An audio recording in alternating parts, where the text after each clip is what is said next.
And spell your complete name. Stand and spell my complete name. If I stand, okay. Oh no, you can sit down and just spell and say your complete name. Spell.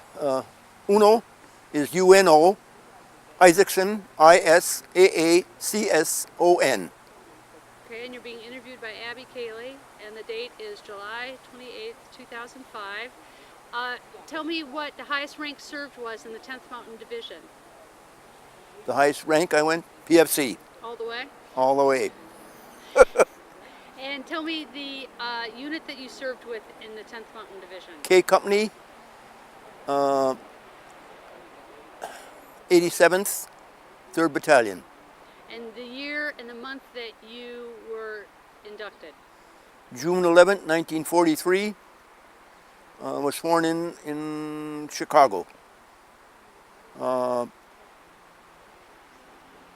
Had basic training in Texas.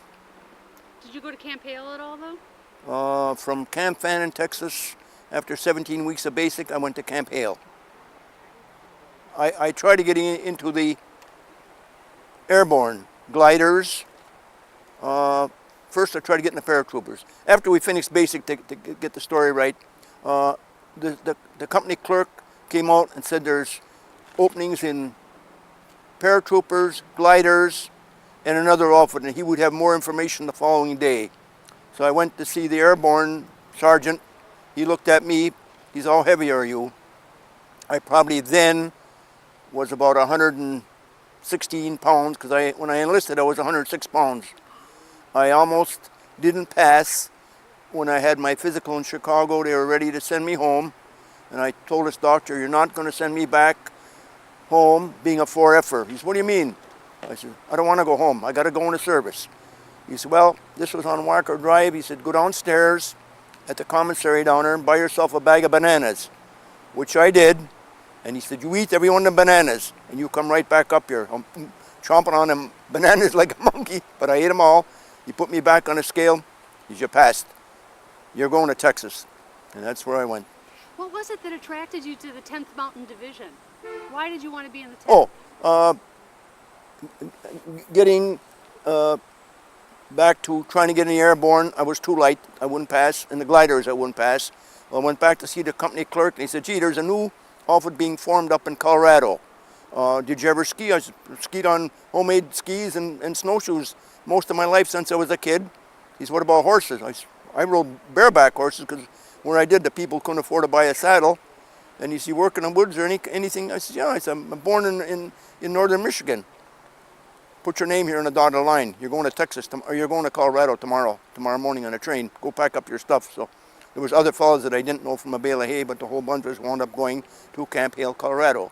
And that started I don't know how I got picked to go to K Company, but that's where I wound up in K Company. Did you need 3 letters of recommendation? Nope. This company clerk told me that with what I told him, he says, there's no reason they're going to reject you. And when I don't remember how it happened, but somebody came to the troop train when we embarked in wherever the train went to. I don't remember how far the train even went. Could have been Leadville. I don't remember, but maybe the train came into Camp Hale, but I doubt it. But somebody picked us up anyway and brought us to an area, and that's where we got our assignments of where to go. And I can't remember who the first officer or who were the first non-coms that we were introduced to, and it seemed we just everything just fell in place. You started your training right away, and everything worked out fine. So what platoon were you in? Weapons platoon, for the simple reason, with an M1 rifle, because my arms seemed like they were shorter than anybody else's, I didn't really qualify as an expert with the M1. Qualified with the carbine and with the machine gun. So I don't remember which one of the sergeants says you're going to be in the machine gun squad.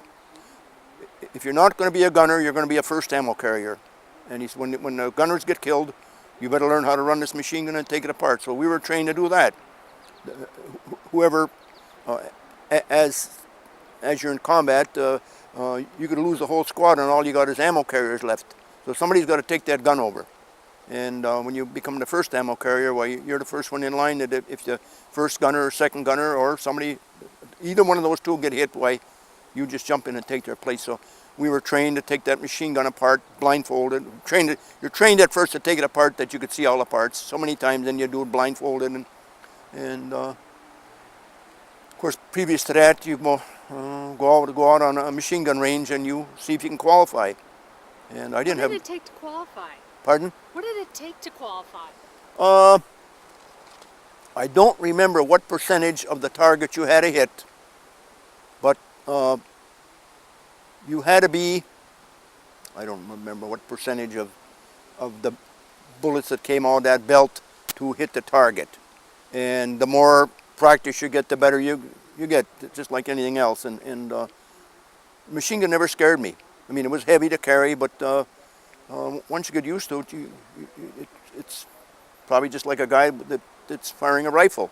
He knows what it'll do, and you sometimes you got to allow a little bit for windage and weather conditions. And how much did that gun weigh? I think it was 46 pounds. And you weighed 106? 116 by the time I finished basic. I gained some weight. We had what we call was either a rucksack or a pack board, and I've seen guys bigger than me on forced marches flop over like they just couldn't hack it. And I never ever failed any of our forced marches. We had more than one 25-mile forced march and another forced march with a pack on your back. Even we had those down in Texas, and I never clunked out. I just had enough stamina that I seen a kid from Chicago that was a real decent lad, and he was behind me, and he says, "I'm not going to make it." I said, "Go sit on the road." I said, "The medics," what we used to call it, the meat wagon will come and pick you up anyway. Now, to what do you attribute your extra special stamina?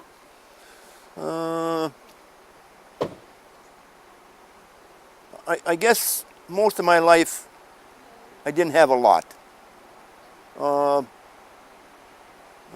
We grew up right after the Depression. Didn't have any money. My mother raised my sister and I.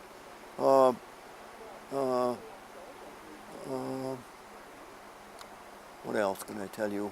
You just didn't want to be a flop. See, just like when I enlisted, I wouldn't go home being a 4F'er. I know the rumors went around when a person was a 4F'er. Either somebody got him out of service or pulled strings, or it could have been a health problem too. But I was determined that when I'm going into service, I'm not going to go home and be a 4F'er. That's what they called draft dodgers, or people they didn't want to go into service. Didn't want to be a flop. I'm sure. Right, yeah. And the only thing that I could say that happened to me, I wonder if I should say this. I froze my feet on our D-series maneuvers. Frostbitten real bad, and I got picked up by a weasel and brought to the hospital. And I don't know, they soaked my feet for a couple days and put me back out on the maneuvers. And none of that ever went into my medical records. They could never find it. It took until last year, Thanksgiving Day. I've been fighting this for years and years and years. And I had a VFW service officer, and he told me what to do. Get all my records of my discharge and my award for my Bronze Star and a citation, and find a couple of guys that are still living if they could remember when this happened to me. My squad leader had passed away quite a few years ago. My first gunner had died from cancer, and I remember there was one more sergeant, a Jack Gallagher from New York. He was the other machine gun squad leader. I wrote him a letter and told him what my problem was. We talked on the phone. He said, "Send me the papers from the VA. I will fill that affidavit out. I can remember when the weasel picked you up, brought you to the hospital, and you came back on duty, and I know you froze your feet just the same time that he froze the side of his face." He said, "That's not on my records either," but he says, "I'll fill that affidavit out," which he did. And he sent me that affidavit filled out, and he had 2 or 3 copies made. And a young lad from Bend, Oregon, Donald Coblin, I wrote to him, which I probably should have done 40 years ago. But this VA service officer, or VFW service officer, just bugged me and bugged me. He said, you need those letters. Find out if these guys can remember anything. You need the dates are very important, and they're signing an affidavit. It is true. And he signed another affidavit for me. And it took the VA a year and some months to finally, the day before Thanksgiving, I had this brown envelope come, and I thought, well, here's another rejection, because I had so many of those. And Mr. Isaacson, we approved of your, there's some other words I'm lost for, but my disability. They would give me, before I got the letter, I had to go back to Iron Mountain. Another doctor looked my feet over and checked my hearing, pardon me, and he said, I could see what has happened to your feet. Your toenails have been yellow. He said, they should never be that way. And my feet were so cold to touch. He said, you don't have good circulation. I didn't know what the results of his examination would be, and he turned his back and he was talking to me, and I couldn't really distinguish the words he was saying. So my wife said, he's hard hearing. He says, I can understand that. So he said, that'll be all. So this letter that I got from Veterans Administration stated that due to my hearing disability, they would allow me a 30% disability. For my frozen feet, they would allow me 20% for each foot, which would be a total of 70%, but the VA doesn't add it up that way, so they gave me a 60% disability. And what happened to you on D-Series? what happened? Yeah, tell me we about were out D-Series. on maneuvers. It was a tactical area, no fires. So we had mountain tents and sleeping bags, but the footwear we had, I think, was more of an experimental thing. It was kind of a white bootie with a rubber galosher over it, and there was I could never see any insulating factor in that. And when your feet get cold and you can't build a fire and get warm, they're not going to thaw out. Even if I used to take the rubber galosher off and put the booties and go to sleep in them with the sleeping bag, trying to get your feet thawed out. But it was, I think the reason, excuse me, that this never went on a medical record, because this was a new training outfit, and they didn't want any black marks against our regiment, because everything had to be working real good for the military to approve of this 10th Mountain Division. And I guess if we don't get too many black marks against the division, the Pentagon or whoever ran it says what division does what. Oh, this is a good outfit, we'll make good use of them. And they don't have too many guys going on sick call, or not too many guys with frozen fingers and toes, but this didn't want to get admitted too much. But in our 87th book, which was another savior for me, one of the sections stated that over 300 of the guys who were, of the total guys who were on maneuvers, I don't remember how many, hundreds and hundreds of guys were on maneuvers, that how many had gone to the hospital with frozen fingers and toes. And this service officer took that and made a copy of that, and that was also sent in. So he said, you couldn't find any better proof than that. How many days were you outside during D-Series? How many days were on that maneuvers? Yeah. Because I remember him asking me that, and I had to look it up. In our 87th book, I'm gonna say it, all of 2 weeks. And how cold was it? 23 below zero. That was the coldest. This was supposed to be a tactical area, just like if you're in combat. Now So- tell me exactly what you did during D-Series with your particular duty. Being an ammo carrier, you carried 3 cans of ammo on a pack board, and we dug foxholes in the snow. I think we put up barbed wire and concertina covering a hillside. There was a major, he was killed by friendly fire, checking frontline conditions. And I can't remember what area that happened in, but I know he was killed by friendly fire by getting out in front of a gun position. It wasn't ours, but by someplace there. A real staunch military man that when you were told to what to do, and if you didn't do it the right way, as far as setting up your perimeter for a gun position, most time your ammo carriers were spread around the gun somewhat, some were behind, some were on the sides, to protect that gun.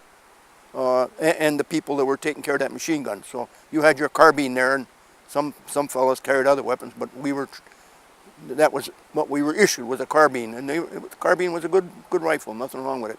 Can you remember that major's name? Oh, I wish I could, because he was a decent man. I met him, and because he asked me if I'm cold, and I said, yeah, I'm cold, but he never said no more. Now on D-Series, describe what you particularly did during D-Series. What do you remember most about that experience, besides being cold? Eating cold rations, and areas that we probably should have had. I can't remember if we had snowshoes then or not. I wish I could remember. I think we did. Quite a few guys had skis, the real wide ski, but most of the time the lads on skiers were riflemen or scouts, and generally the fellows on snowshoes were either in a weapons platoon. They were, because your mortarmen had first, second gunner, squad leader, and plus their ammo carriers. It's just about the same setup that machine gun squads had.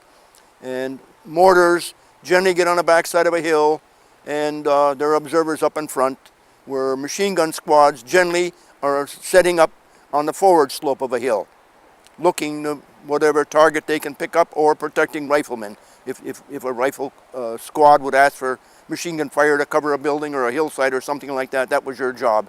You expose yourself more than once because you're kind of a sitting target, and of course the enemy is going to try and knock out machine guns.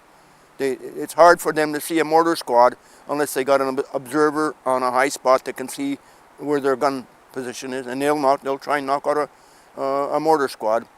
But during D-Series, do you remember any particular ambushes where, from the okay, they had a blue and a red group.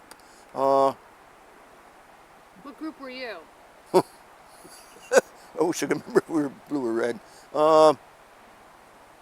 I don't think any of the guys from K Company got captured, because I don't remember any POWs. They had I don't remember what to distinguish if your squad or those rifle squads were captured. No,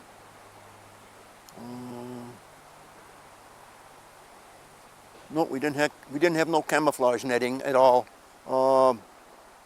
Everything we had was the white parkas, the white pants, and white. No, I can't remember. Yeah, we had another cloth thing that went over those big. We had big mitts like. Did you capture other companies, squads? Did we what? Do you remember capturing any other squads? Nope. No. Pardon me. Normally, your rifle platoons will do that. Being a machine gun squad, a lot of times you'll sit in an area for days because you're holding that hillside that you're trained to do, or maybe might be, unless you decide to move ahead and take another hill or something like that. Where rifle squads, they send patrols out and scouts out, trying to find out where the enemy is. And it seemed like that rifle squads could walk into a trap, and not knowingly they just call back to the company commander, we're all clear here, and then your mortars and your machine guns will move up ahead, and they could go into a pocket and get captured. But I can't remember, and I don't think anybody from K Company got captured. I don't think we did. We had, we moved from different areas under different conditions. Supposed to be artillery fire in certain areas. Sometime you look for cover. They'd have charges just set up to make an explosion go off, but the famous, I mean not the famous, but the most I remember is on these series was just being cold and miserable, and not only me, but a lot of other fellas too that had problems. But as far as getting frostbitten or frozen, or a lot of guys got real bad colds and wound up going back to the base hospital. And what's your favorite memory from training? The favorite? Yeah. Well, I kind of enjoyed working with our squad because we all worked as a team, and there was never no squad friction. Had a good squad leader and a good section sergeant. We were a pretty tight-knit group. I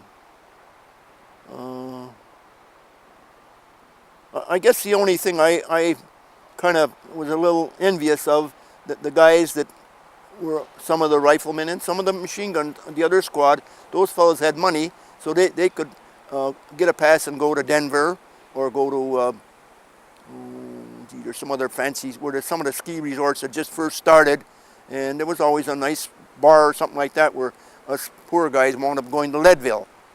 And with $21 a month, and I think I had allotment taken out of that 21 from my mom. I don't know, he took 10 bucks out or something like that. I didn't regret that, but a lot of times on weekends I'd scrub guys' fatigues and get 50 cents for scrubbing the pants and a shirt. And then we'd go over to PX and drink 3-2 beer, or if you want a malt or ice cream or a hamburger or something like that. But What was your impression of Camp Hale? I liked it. I really liked the area. I mean, it was, a lot of guys complain about the smoke and the stoves and stuff like that. Never bothered me, what the heck. And most of the time the food there was good. Better cooks at Camp Hale than I had at basic training. And the kitchens were smaller, because when you get KP down in Texas, most of them are battalion mess halls, and you work from 4 o'clock in the morning till 4 o'clock in the afternoon. And one thing about Camp Hale, the cooks seemed to know what they were cooking. It was always, to me, it was always good food. I never could complain about food, you know. Some once in a while you get a meal, it really wasn't 100%, but I'd say 90% of the time the food to me was edible, and I didn't mind it, you know. What was the quality of the officers like? Our Roger Eddy was our captain, a real decent officer. Lieutenant Jack Burnett was our weapons platoon leader and a real decent officer. All of our rifle platoon officers, I don't know, they were down-earth guys, you know. You respected them as an officer, and I guess that's what you're supposed to do. In combat, we had quite a few battlefield commissions. Lieutenant Burnett, getting away from the, he was standing behind me in a sniper, got him right up here in the forehead. The bullet came out behind his helmet and just opened his head up, but it didn't kill him. And fortunately, and he just fell backwards, and where the hell's that? Where's that sniper? So I just laid down on the ground, and I crawled by him, hollered for a medic, and lo and behold, a couple minutes, my medic had a bandage around his head, and they hauled him out, and we didn't see no more of him. But later on, we had heard that Jack was going to be all right, and he wouldn't be returning to our outfit. I don't remember who became the next platoon leader, but the rifle squads lost a lot of, I think they lost 3 lieutenants, and they had they had a couple battlefield commissions, sergeants that were able people to oversee a squad and be a good platoon leader. And How do you think people like Roger Eddy inspired the soldiers to be the best they could be? well, you know, some officers are very gung-ho, and they'll put their guys out into a bad situation to get them killed, but Roger Eddy was never that way. If we had some tough hills to take, we'd never get down into these defiles, like down in the belly where you get slaughtered, because the enemy's always most time up high looking down at you, and if you're down a hole someplace, they're going to get you. So we had some horrible hills to climb up and down, but most time we'd stay on the side of the hills and stay out in bellies and stuff like that. And Well, let's talk a little bit about your battle experience. Which particular battles stand out the most in your mind?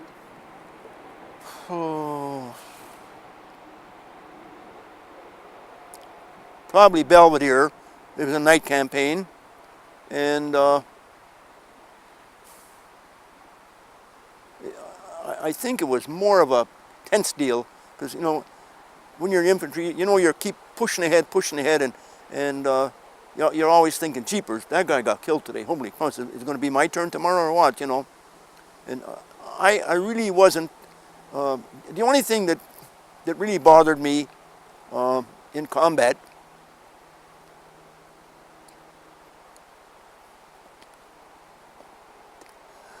was to die alone. I was afraid to die alone. But another scary thing, going across the Po River, I probably was more frightened there than any place. We went across in rowboats. We didn't get motors. And of course the Germans knew we were coming, so they had 88 time shells over the water. And me not being a swimmer, I thought if we get hit with that pack on my back, what am I going to do? So this Finlander was our first gunner, Ray Mahal, and I'm a Finlander. And he says, if we get hit, you get that pack off your back, and you hang on to me. I won't let you drown. But that was in my mind all the while as we were going across this river, you know. And did it seem like a big river? yes, and there was quite a bit of current. And of course, when you know, there were so many fellows in each boat with paddles, trying to paddle as fast as you could, and you could see these shells, the bursts of them going off, and they were kind of a timed shell. So when that happens, that shrapnel is raining down on you, and you know, it could be a little piece like this and hit you in the head and you're dead, or hit you any place in your body, it's going to tear into you, you know. And it seemed like once we got on land, you felt safe again, because you know, infantrymen, if you dig a hole, you're gonna survive unless, like I say, the direct hit. Well, then you know your day is up. But more than once that we had just got into an area and taken it, and of course the Germans knew different hills, and every other outfit can tell you the same thing. As soon as you secure an area, they're going to send their mortars and their artillery in on top of you, and that's the horrors. Mortar shell, and it's there. Artillery, for some reason, it seemed like you could hear them coming, but maybe they were there already. And I don't think there's anything worse than either getting into an area that you're getting a shells coming in on you, you know. And one time we were getting German shells coming into an area we just taken, and our own artillery was falling short. And of course they had a radio back that, hey, your artillery is coming in on our people, you know. Do you remember where that was? Oh, I wish I could, because Ray Mahal and I both ran into a dugout, and there was two Germans sitting on a bench in there with two machine pistols. We don't know if we were more frightened or they were more frightened, but they hollered, "Comrade, comrade," and they surrendered right away. They could have killed the both of us as we got into that dugout. Was this the March campaign? Was this in March? Okay, it was in the flatland. I think that was before we got into the Po Valley. I'm pretty sure it was before we got into the Po Valley, whatever little place that was. Because I never was good to remember. Some guys can remember every town, whatever battle it was, but half the names of the Italian villages I could never pronounce, so they really never bothered me. And I was never that much interested. All I wanted to do was get this war over and get home, you know. And what do you think those two soldiers were thinking? The two German soldiers. They were probably just as relieved. We had taken quite a few prisoners that day, and I don't know why that area got overlooked. But the only thing that I guess we were more concerned about getting our own artillery on us, you know. Once it got radioed back to lift the artillery and change their coordinates or whatever. But Ray and I laughed about that more than once. That you know they could have just shot Ray and I right in front of the dugout. You know, we'd have been dead, and we could have done the same thing to them. But when they hollered, "Comrade, comrade," I think they were more relieved. One thing I can say about the Germans. A lot of them that we captured, we knew they were human, and a lot of them were SS, and they were out to kill as many of their enemy as possible. And we talked to other Germans that were very happy the war was over. They knew they lost the war, you know, and why should they be killed? But SS people that were trained that they were tough fighters, and the Germans had good mountain fighters too. Could you tell when you were facing an SS? No, really, not. We had one incident. We were on a roadblock. Our machine gun set up there, and this German, I can't remember what they call their Jeep, maybe a Volkswagen, very similar to that anyway. So this German officer and a lady with him, or girlfriend or whatever, came flying down this road, and I suppose we should have opened up and shot him, but we didn't. And we hollered halt to them, and they stopped the Jeep, and he reached down, and we didn't know if he was going to pick up a machine pistol or a pistol or what. And Don Perry, second gunner, fired off a round right over the top of him, and whatever he was doing, he hollered, come on, right away, and he lifted her up and pulled her up, and we took the boat him out of the Jeep and told him to keep your hands up and go. And we just pushed that Jeep or whatever it was. We were thinking we should have captured that. We could have been riding around with it, but we pushed it off the road anyway. And but before we did that, there was a machine pistol under the seat. So we don't know if he was reaching for something or if he was going to reach for that machine pistol, you know, one of those cases. So our section sergeant said after this, when they reach for something, don't do nothing but shoot. So. Were there times when there were more prisoner of war Germans than there were of you? Oh, lines and lines of them. Once the breakthrough started, yeah. Areas, if there was there could have been another rifle company over to our right or our left. Sometime they would capture an area, and those prisoners would be walking with their hands up in between two companies. Depends if there was a road someplace. We'd try and get them on a road, and then finally I don't remember if we did send guys back with those prisoners. None of us guys went. They might have sent riflemen back. Once the prisoners got away from the line, we never saw them anymore. Did you Finlanders stick together in combat? Finlanders stick together like brothers. Our whole machine gun squad kind of kept an eye on everybody. And you get to know the person real well.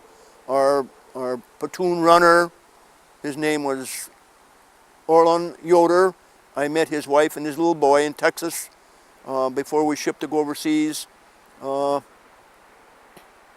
He was going back to the company CP, company post, I guess you call it CP post, and to bring a message to our company commander, the group there, and German artillery started coming in, and as he was going down this hillside, a tree burst, a shell hit a tree, and as he was walking by that tree, a big piece of shrapnel, when that shell exploded, hit him in the back and killed him instantly. So Gus Gamble, our squad leader, said, gee, Orlin got killed a while ago. And, oh my God, oh.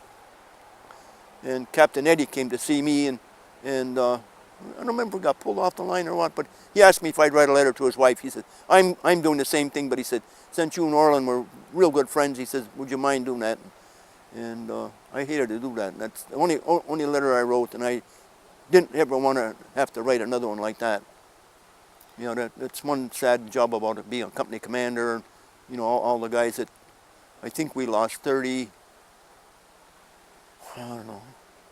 or 38 guys in our company. Out of 200? No, not even 200. I even counted one day how many guys we had. It probably would be close, because you got 3 platoons of riflemen, a mortar squad, 2 mortars, and 2 machine gun squad. Yeah, it'd probably be real close to that. Sure. Let's go back to the Belvedere battle. Do you remember when General Hayes gave his parting pep talk to you guys? Did they have us alongside of a hillside someplace and we had to be kind of cleaned up and shaved? But I don't think I remember much what he said, except that, you know, you're going into battle, they always tell you the same. And sometimes I get a little prejudice against different generals, and Hayes, you know, he'd done a good job, you know. But were there times when you wondered if you would survive? Oh yes, yeah. Like I said, more than once, you know. And one time, I think it was Mother's Day, or what the heck was, company clerk said, that for some reason today, if you fellas want to pass the word around that if you want to send a telegram to your mother or something like that, so I sent a telegram to my mother, Happy Mother's Day, which is something that I should never have done. The telegram man came to my house, and my mother thought the worst, you know. I said, never again. She didn't tell me till I got home that, you know, she was so afraid that, because generally at home when the telegram man came, it isn't like when our son was hit in Vietnam, why the military comes there and tells you this, but maybe under those conditions they would have sent a military man there to say that your son you'd either been wounded or our son was blinded in Vietnam in the Marine Corps under enemy fire there, and we had a charter boat business, and I was coming in off the lake and pulled my boat into the harbor there, and I saw this army car in the yard, and I told the people with me that looks like bad news, and I'm not going to spend too much time with you. And my wife was already crying there at the dock, and our son was gravely wounded in Vietnam, and he sure went through a lot. When you were making your way up Belvedere, tell me what you remember of that night. What are we getting ourselves into now? You know, daytime fighting, you kind of see what your objective is, but nighttime, you don't have any idea of what's going on. I don't think our squad leader, I mean, he had an idea, because your squad leaders get together with the section sergeant, and they tell you're told what your objective is, either to get over here, hold this hillside, or take this, or whatever. And all they told us that we got another mountain we're going to take, and no idea what Belvedere would be like, or what the conditions there would be like, and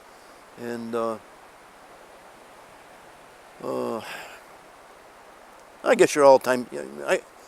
Most time you're scared in combat anyway. You don't know if you're going to get hit in the head with a bullet, or shot in the back, or step on a mine. We didn't have too many mines, or get a shell hit you, and hope that everything would go okay. And do you remember how much incoming shells there were?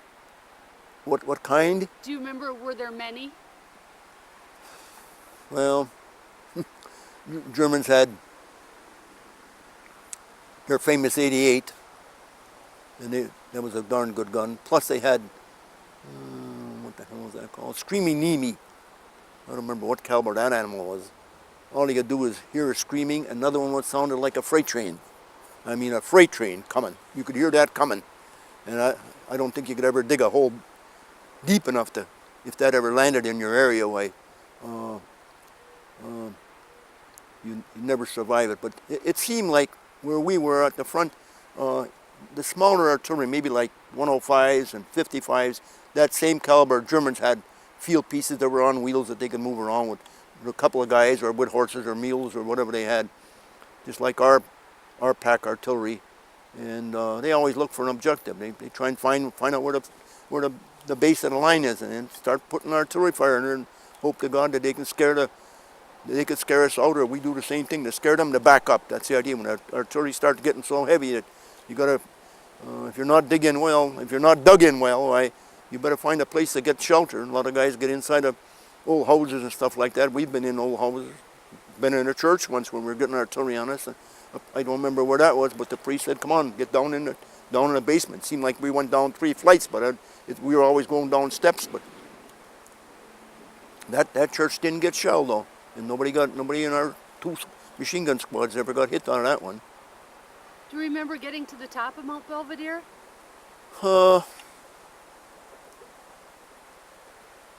I can't remember. You know, I think we wound up on a hillside of Belvedere, but I don't think our section got to the top of it. I really don't think so.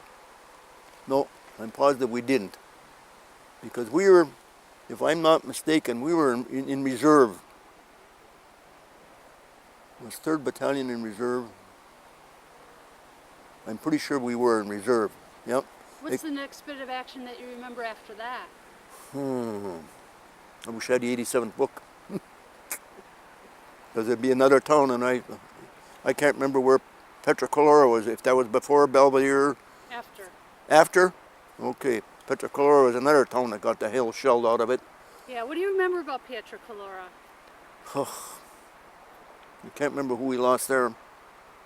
That's what I remember about any one of these towns. If you name him, ooh, I remember that guy was killed, or he was wounded there. And just, Do you remember Punchboard Hill? yeah. Okay, tell me what you remember about Punchboard Hill.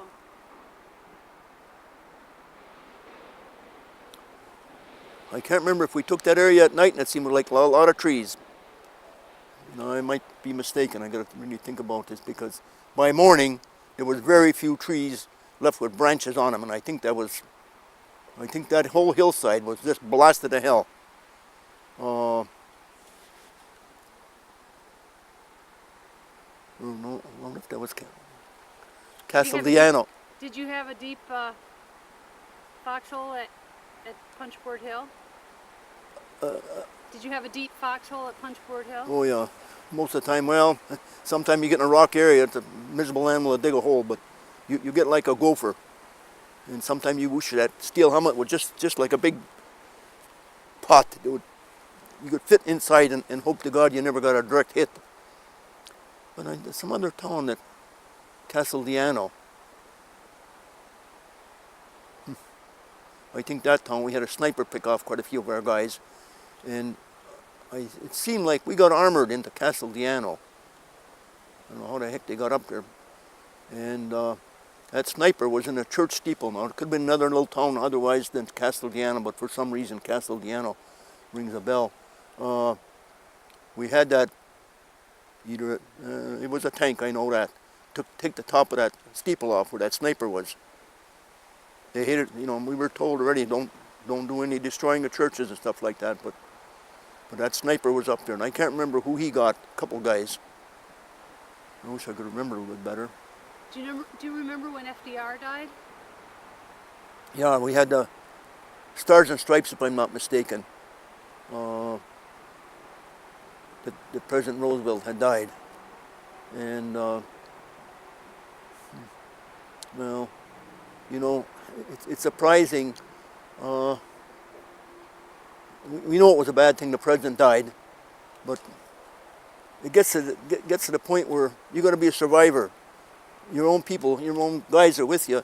You're more worried about them than what's happening. I mean, that's the crude way of saying it, but you got to really think that we got to keep an eye on each other so we don't get in some bad situations and get either Ray or Don or Gus or one of the other guys killed because you weren't on the ball, being on the ball, And I consider myself very lucky. I never got a scratch. I had so many close calls, but... Tell me about some of your other close calls.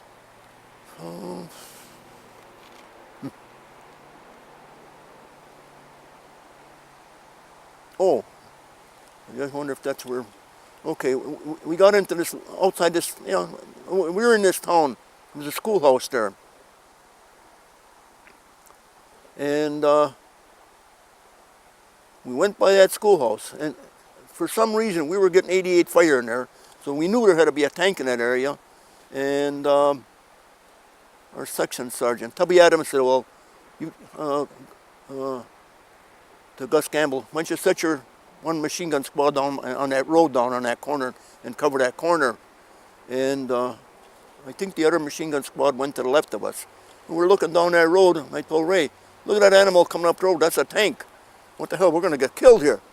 And I hollered for Gus, come on, take a look down that road, there's a tank coming up. He's, well, get the hell out of there, get under cover.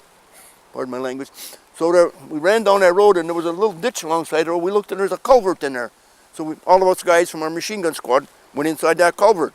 Because we figured if we're going to be shooting at that tank with that 30 caliber machine gun, we're dead. All they're going to do is bark off one of those 88s, and they'll be picking us pieces up for a week. That tank went rumbling over the road and stopped a little ways down the road. And we thought, what the heck? Hope the heck they ain't got some infantry with them, because maybe they saw us. And then all of a sudden the tank started up again, and it went. And it kept going and going and going. and farther, I don't know if they were going back. Well, we never saw them more, but we heard some other heavy fire, so we don't know if there was a TD or one of our tanks got up to her or what. And we crawled out of that. Of course, Miss Tubby Adams chewed us out for getting off that roadblock. And I don't know if I said it to him or Ray Mahal said to him, what do you just want to get rid of us or what? Let's get it on that roadblock. But he really didn't like us too much because he figured that was, in his mind, derelict of duty or something like that. What do you mean? Hey, you ain't going to go sit in a... You don't put a couple infantry guys out there fighting a tank. But maybe he didn't know that the tank was coming, but maybe he figured, oh, we'll stay on that corner and watch for more infantry coming through there. But we don't know what that was the only tank that really we're more worried about. And that particular day, when we were getting them 88s in there, a shell landed by the side of that schoolhouse, and I think this Corporal or Sergeant Fricky, a little guy about my size, was hit. And I don't know, I know he was killed in combat, but I don't know if that's exactly where he was killed or not. But when Ray and I were going between that schoolyard, another shell had gone off. It must have hit the side of the building because that impact, the concussion, blew my helmet off and blew his helmet off because he was right behind me. And, pardon me, we thought that was a good place to get away from. So, What was Ricky's first name?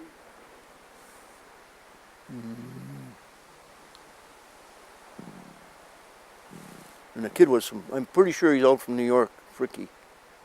Is it Bill? Bill? William.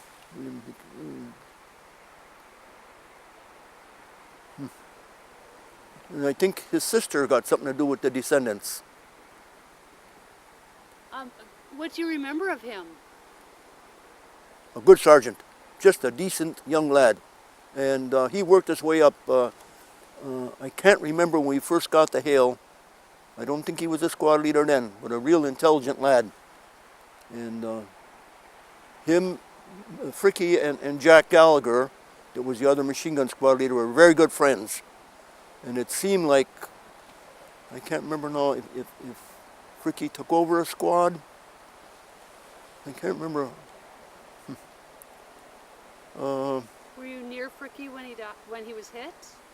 Well, I know he was hit by that schoolhouse, but I didn't think he was killed then. Because we had to move out right away. We just told him we're going to move out of here. We didn't know, because those 88s were coming in, if they were going to zero in on that little area or what it was. But it seemed like we moved down that area real quick, like, to get away from them 88s. So you were near him when he was hit? Matter of fact, probably from here to where that fence post was, but it seemed like the rest of his squad went by him, and we were told, move out of there, let's go. And they hollered for a medic. And I don't remember if he just got nicked, or I don't know if he just got nicked or if he was killed in that spot. But I know he was killed in combat. Do you remember jumping off after after FDR died? Do you remember jumping off into the April offensive? For the Po Valley? Yeah. Yeah. How many days we went without food and without water and stuff. I think we had 20-some days, that push was, maybe 12 days, whatever it was. It was so many days that the Germans were on a run, and hoping that before we got to the Po Valley, they would surrender, but they wouldn't. And geez, I wish I knew. Maybe I might have been off on a number of days, but that push to the Po Valley seemed like we're going as fast as we could, and I think we rode on a tank for quite a few hours, our squad, and I thought we're like we're like sitting ducks on this tank. You know, the guys inside for snipers or riflemen, I mean, they'd pick us up, but this tank we had, I don't know what they burned for fuel, but it stunk something horrible, and that exhaust was coming up. And I told Gus Gamble, I sure wouldn't want to ride very far on this thing because the fumes in this is enough to kill you. So I don't know what the fuel was, but that's immaterial. That we were thankful that we didn't have to walk them. I don't know how many miles we had to ride on that tank. But when you got up to Lake Garda, do you remember going through the tunnels or around? Nope. Oh, the tunnels that weren't destroyed or blocked off, going through those. But where they were blocked off, and we weren't planning on going any of the ductwork now. Our squad, and I don't remember what couple squads out of the rifle platoon, that night we were supposed to go someplace because we were told pack up our gear and we're going to move out. And I don't know what the heck our objective was, but we got out of this house we were built it in, and I don't remember who became the platoon runner, and they said, hold it up, something's happening. Go back to your built-it area. And I think by then the Germans were negotiating with the Americans, because for 2 days we stayed in that built-it area, and we were just told to stay there, that's all. And if change would be made, we would go back on, I think we're going to go on a scouting deal. I don't know if we were going to go around some hillside or something, but we weren't going to go into any more tunnels. But that was kind of a reprieve for us, because it seemed right there at Lago de Garda the war ended, if I'm not mistaken. Yeah. What do you remember about when the war ended?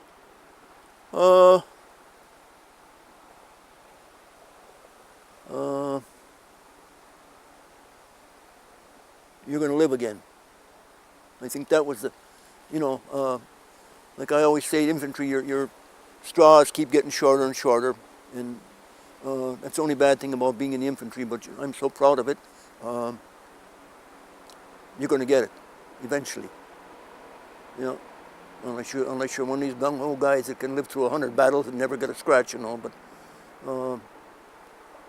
I'm just so thankful that I made it, Ray Mahal and I both, when the war ended and when we got pulled out of Italy, we were out in the Atlantic when they dropped the first bomb. We didn't know nothing about the atomic bomb. Well, then board ship, they told us. And then we were in the stockyards of Chicago on our way to Fort Lewis, Washington, to get new gear and get ready for the invasion of Japan. And Ray and I were sitting in this troop train together, seat by seat, or sitting by each other. Ray says, we've been lucky, but what's going to happen to us in Japan? We're going to get clobbered. And, that was in my mind. Holy, let's go over there and get killed for what, But the troop train, we stayed there for, I don't know, many hours. And then the gray ladies, they start bringing out little shaving kits and sandwiches and cigarettes and stuff. And then they said, there's a rumor going on, the war's going to end. Well, we didn't get the newspaper to find out, but the war had ended in the stockyard of Chicago for us guys. And that was a blessing, because the troop train broke up and half went to Fort Sheridan. We wound up going to Camp McCoy. And as we were getting out of service, Ray and I shook hands. I said, Ray, I'm going to come and visit you. And Don Perry, of course, he went home to California. Gus Gamble went to Buffalo, New York, my wife and I, and our kids went to see Gus. I'm just thankful for that. And I promised Ray I'd go and see him, and I never did, and he died of cancer. And Don Perry, he was, even in combat, and we just get a hillside. Don was the kind of guy, he'd sneak away from the gun and go look for dead Germans. He liked taking the rings off their fingers, stealing watches. He was like one of these salesmen with 100 watches in his pocket. He must have come back to the States with, I bet you, 100 watches. And he'd pick out good watches, and the ones that were junky, he'd sell them to some of his buddies. But he'd look for real good watches that maybe an officer. And he'd work on a guy's finger till he got that ring off. He said, I'm going home with a pocket full of gold. What did it mean to you to be part of the 10th Mountain Division? Pardon? What did it mean to you to be part of the 10th Mountain Division?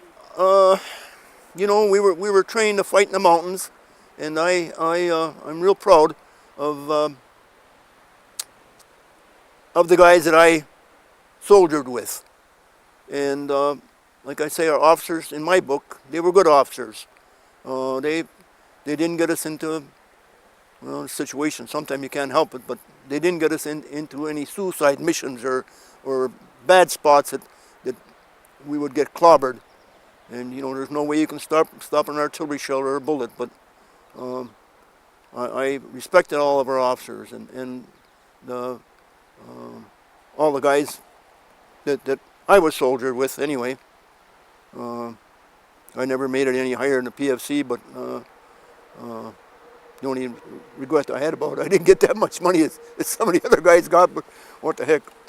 You know, after Lake Garda, did you go up along the Austrian border and and stabilize? Salda. There was I got a brochure called Salda, the ski area bordering the Italian, Austrian border there. We went to, what the heck was the name of that town? I think it was Salda, the name of that town. And we built it into one of these resort hotel complexes with beds and sheets and blankets and running water. There was no hot water, but there was running water. And we had 2 or 3 day break there. And of course we still had our C rations and K rations. We didn't have no kitchen move up with us. We had a freedom of going through the whole hotel, and we were down in the wine cellar, and Ray Mahal and I both found what he had, rows and rows in racks of Issacson. We never tasted that before, so we were drinking that like pop. We were drunk for 2 days. My God, I never drank any more of that since then. But we laughed and laughed and laughed about that. You know, I can remember those blankets, like you see, the stripes with like red and Hudson Bay blankets. Bay, yeah. Stacks and stacks of them in that hotel. We could have stole them all, but I mean, nobody wanted that. And some guys wanted stuff, but none of that ever interested me. But I thought, gee, they were nice warm blankets, and just the idea of sleeping in a bed without shells coming in on top of you, or rain, or dirt, or mud, you know. And what a... Did you go up to the Yugoslavian border to help stabilize it against Nope. Tito's troops? For some reason, they pulled us out of that area, and I think we went back to Leghorn for more drilling and calisthenics and stuff like that. And it seemed like we got stuck in Leghorn for a while. I don't know if that was... how the heck did we got trucked out of that Salda. Did we get back into boxcars then? I know we went up close to the line in boxcars that had some kind of a heater in them. But no, we had tents at Leghorn. I think they were like squad tents or bigger than that. How did being in the 10th Mountain Division shape your life? Well, I think more so than anything, it just made me a responsible person. I was a kid when I went in the service, and I really didn't have any responsibility. I wasn't married. I had my mother. I knew I had to help take care of her, although she got along without me while I was in the service, but we never had an income to speak of. And I think it just made a better person out of me, how to respect life and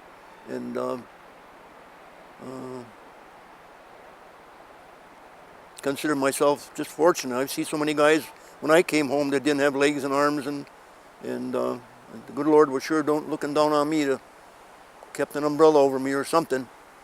And I guess I got lots to be thankful for. You know, even in the foxhole, I said, God, I promise you, I'll go to church every Sunday. I told a big lie. I went to church a couple times, but I hope he forgives me for that one. At the time, did you realize that the 10th Mountain Division was special? Oh yes, yeah. We had, matter of fact, a lot of divisions in Italy didn't like us. 10th got a lot of publicity, and I know there was other divisions in Italy that were fighting a lot longer than we were, had a lot more combat days, and I felt kind of bad about that. Matter of fact, when I got home, some of the guys at 88th and 85th and some of the divisions didn't like anybody from the 10th because we got a lot of publicity. And But fortunately, our division were able to break through some of the areas that were stalemated. They just couldn't break through, you know. And of course, like I say, maybe these guys were tired. A lot of them were fighting since southern Italy, and you can't take that away from them. I respect anybody with a lot more combat time than what we had. And you know, a lot of times publicity does an awful good, but a lot of times you tick people off, you know, and they don't think so much of you because you're getting all the glory. And like I say, they've been fighting for years before we got there, or months, you know. Of course, every alpha gets replacements, but still a lot of the older guys that had been in from day one, you know, and it irked them to see the 10th getting a lot of publicity, but the generals like that because that puts a feather in their hat, and they need that, you know. They want to keep their job, and they want to let the people know that the 10th did a good job, which they did. I don't take that away from one bit. They did an excellent job, but to make it fair way. Can you think of anything else in the last minute or two of tape? Donut girls. We were pulled off the line, and this Jeep with a load of coffee, insulated coffee outfits anyway, and box of donuts, and boxes of stockings. And I just got talking to this girl, and I had a cup of coffee and a couple of donuts. A couple of them I stuck in my jacket pocket, and I said, gee, well, you got some dry stockings, can you take what you want? So I grabbed, I don't know, 2-3 pairs, and I said, where are you from? She said, I'm from Michigan. I said, what part of Michigan? Where the heck was she from? Someplace around Detroit anyway. And I said, I'm from the Copper Countries. Where's that? I said, up in northern Michigan. In comes artillery. She said, we gotta pack up and go. And 2 girls jumped in that Jeep, and stuff was flying all over. Down the road they went. But they sure, this was close. We weren't too far off the line either when they were back there. I give them credit for. What were they doing up there? Yeah, well, they found the road to get up there. I don't know how somebody didn't stop them because they were in artillery area, you know. Most time there's some MP someplace on some